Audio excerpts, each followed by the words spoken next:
Assalamualaikum Milanisti, bagaimana kabarnya? Semoga baik-baik aja ya. Kunjungi website kita di maksimalmilan.blogspot.com. Jangan lupa subscribe dan nyalakan lonceng notifikasi untuk terus mendapatkan berita terbaru seputar AC Milan, khusus Milanisti.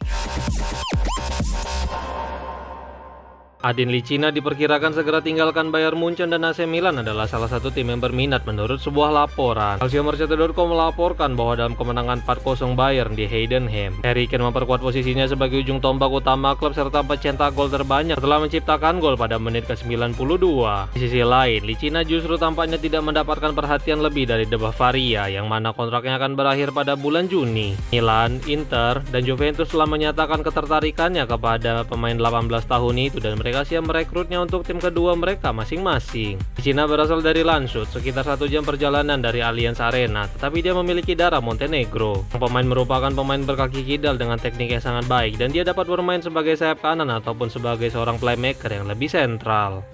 Perpanjangan kontrak Mike Mignon semakin rumit dan tampaknya dia akan pergi secara gratis menurut sebuah laporan. Dio Rossonera mengutip Corriere della Sera yang melaporkan bahwa tinggi peluang terjadinya drama seperti Gianluigi Donnarumma beberapa tahun yang lalu. Dia pergi pada musim panas 2021 dan bergabung dengan Paris Saint-Germain secara gratis dan ironinya, Mignon adalah kiper pengganti Donnarumma waktu itu. Sekarang manajemen telah mengevaluasi beberapa nama potensial sebagai pengganti Mignon seperti Zion Suzuki dari Parma, Elia Caprile dari Cagliari, Noah Tobolu dari Freiburg, dan Hugo dari Corinthians. Namun ada nama Lorenzo Toriani yang bisa menjadi pilihan internal dan sang kiper juga disukai oleh Massimiliano Allegri. Sekarang situasi Mignon jauh lebih tenang daripada beberapa bulan yang lalu. Terlepas dari malam yang buruk di Supercoppa Italiana di Riyadh, tampaknya di atas lapangan dan hubungannya bersama pelatih Filippi sangat baik. Mari kita tunggu dalam beberapa pekan ke depan apakah dia akan bertahan atau justru digantikan oleh kiper lainnya. Here we go, AC Milan dan West Ham United sepakati transfer Niklas Füllkrug ke San Siro menurut sebuah laporan. Fabrizio Romano mengkonfirmasi melalui media sosial tentang transfer Füllkrug dengan menuliskan, Niklas Füllkrug AC Milan, here we go. Kesepakatan telah tercapai untuk pinjaman hingga Juni 2026. AC Milan akan menanggung gajinya tanpa biaya pinjaman dan opsi pembelian sekitar 13 atau 14 juta euro tidak wajib. Füllkrug menginginkan Milan meskipun ada 2 tawaran dari Jerman. Berita ini dimulai beberapa minggu yang lalu dan sekarang sudah selesai. Tulisnya. Di sisi lain, Matteo Moretto juga ikut mengkonfirmasi dengan menuliskan kesepakatan telah tercapai untuk Niklas Füllkrug ke Milan. Operasi pinjaman gratis hingga akhir musim. Gaji sepenuhnya ditanggung oleh Rossoneri. Striker tersebut diperkirakan akan tiba di Milan dalam beberapa jam ke depan. Laporan telah dikonfirmasi. Tulisnya. Niklas Füllkrug mungkin bukan satu-satunya striker yang datang pada bulan Januari ke AC Milan menurut sebuah laporan. Milan News mengutip Luca Marchetti yang melaporkan dari Sky bahwa Füllkrug mungkin bukan satu-satunya striker yang direkrut di Apollo pada bulan Januari. Kesepakatan pinjaman serta opsi pembelian di akhir musim telah rampung dan hal ini tidak lepas dari Santiago Gimenez yang harus absen panjang setelah jalannya operasi pergelangan kaki beberapa waktu yang lalu. Laporan tersebut menambahkan bahwa Rossoneri sedang mengincar Joshua Zirkzee dari Manchester United. Hampir dipastikan akan meninggalkan Old Trafford pada musim dingin dan namanya juga beberapa kali sempat dikaitkan dengan Milan terlebih semasa berseragam Bolonya. Dalam kasus ini, tampaknya Milan akan mendapatkan beberapa rintangan berat, mulai dari minat kuat Roma terhadap Zirkzee hingga klub harus melepas Christopher Nkunku yang jelas akan terpinggirkan jika penyerang Belanda itu datang ke klub.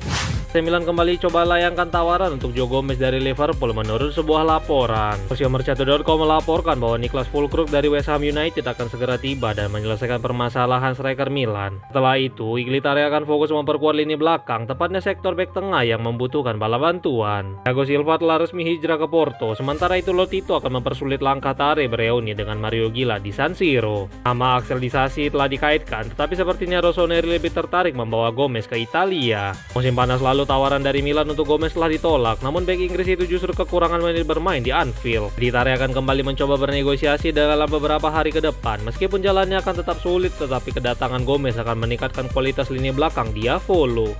AC Milan semakin dekat menyelesaikan penandatanganan striker muda Partizan Belgrade menurut sebuah laporan. Gazzetta dello Sport melaporkan bahwa selain kedatangan Niklas Füllkrug ke Italia dengan status pinjaman serta opsi pembelian, Diavolo pada dasarnya telah menyelesaikan penandatanganan Andre Kostic dari Partizan di Serbia. Rencana Milan adalah membawa Kostic secepat mungkin ke Italia untuk membiasakannya dengan sepak bola serta lingkungan Italia. Kesepakatan ini diprediksi akan selesai pada bulan Januari dan bukan Juni, sementara biaya transfernya bernilai sekitar 5 juta euro. Kostic bisa bisa bermain sebagai striker tunggal ataupun striker kedua. Dia juga memiliki fisik yang mengesankan dengan tinggi 188 cm dan terus bertumbuh. Tim panas lalu Partizan merekrutnya dari Budućnost dan sejak saat itu julukan Denek Vlahovic melekat di pundaknya. Bersama Milan, Kostic diprediksi akan lebih banyak bermain untuk Milan Futuro di Serie D terlebih dahulu demi memberinya menit bermain yang cukup. Mari kita lihat apakah ini akan menjadi investasi menguntungkan atau justru klub akan mendatangkan striker muda lainnya lagi. Lega Serie A telah mengumumkan bahwa pertandingan AC Milan versus Como di Australia telah dibatalkan. Melalui situs resmi mereka, Serie A mengkonfirmasi pembatalan perubahan venue pertandingan Milan versus Como ke Perth, Australia. Berikut beberapa pengumuman dari Serie A. Rencana bagi Perth untuk menjadi tuan rumah pertandingan Liga Eropa pertama yang dimainkan di luar perbatasan nasionalnya telah dibatalkan dengan kesepakatan bersama. Dua belah pihak telah mengambil keputusan ini karena risiko keuangan yang tidak dapat diimitasi, sisi persetujuan yang memberatkan, dan komplikasi di menit-menit terakhir di luar kendali mereka. Pertandingan tersebut mendapatkan persetujuan dari semua 20 klub Lega Calcio Serie A, FIGC, dan UEFA. Namun kondisi berat dari Konfederasi Sepak Bola Asia atau AFC memberikan sanksi kepada pertandingan tersebut tidak dapat diterapkan tanpa risiko keuangan bagi pemerintah Australia Barat dan Serie A yang tidak dapat dikurangi. Tulisnya, Gio Simonelli selaku Presiden Lega Calcio Serie A pun akhirnya kembali buka suara setelah beberapa hari yang lalu. Dia menegaskan bahwa pertandingan akan tetap dilaksanakan di Australia. Berikut komentar petinggi Serie A itu sambil mengungkapkan kekecewaan atas hasil proyek ini. Kami tetap sangat yakin bahwa kesimpulan ini adalah kesepakatan yang terlewatkan dalam pertumbuhan sepak bola Italia di tingkat internasional, juga menghadiri pertandingan tim favorit mereka secara langsung, ungkapnya.